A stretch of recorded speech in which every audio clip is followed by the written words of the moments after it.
Chers amis professionnels de l'immobilier, je vais vous parler aujourd'hui d'un nouveau mode d'accession à la propriété qui est néo-proprio.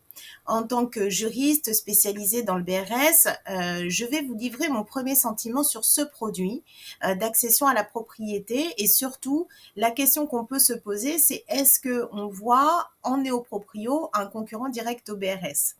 Ce qu'il faut savoir, c'est que face à la crise du logement et aux difficultés croissantes d'accès à la propriété, plusieurs dispositifs ont émergé pour offrir des solutions alternatives.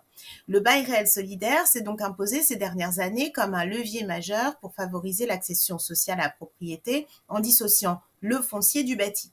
Mais un nouvel acteur pourrait bien bouleverser ce modèle et il s'agit de néo-proprio. Alors, qu'est-ce que c'est que néo-proprio?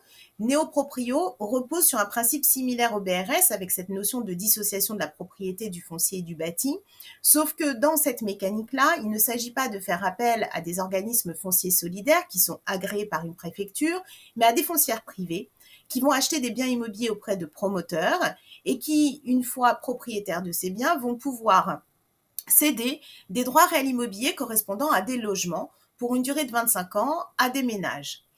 Toutefois, la différence clé pourrait en faire un véritable concurrent du BRS puisque dans le cadre de l'acquisition via Néoproprio, les acquéreurs bénéficient d'une option d'achat sur le terrain, ce qui n'existe pas dans le BRS et cela va leur donner une perspective de pleine propriété à terme, ce qui pourrait séduire davantage de ménages et donc en faire un concurrent important sur le marché immobilier.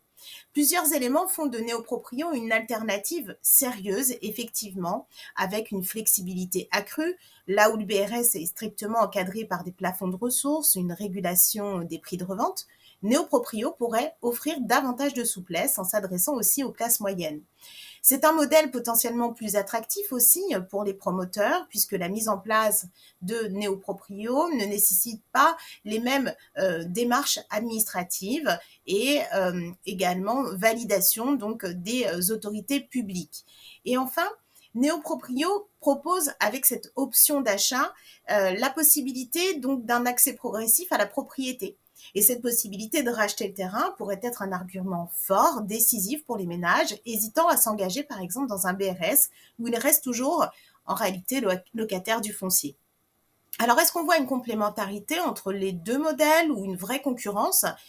Avec cette option d'achat, Néoproprio introduit un élément clé qui pourrait séduire effectivement les futurs acquéreurs en quête d'une accession progressive à la pleine propriété. Reste à voir si ce modèle s'imposera comme une solution complémentaire au BRS ou s'il viendra le concurrencer directement.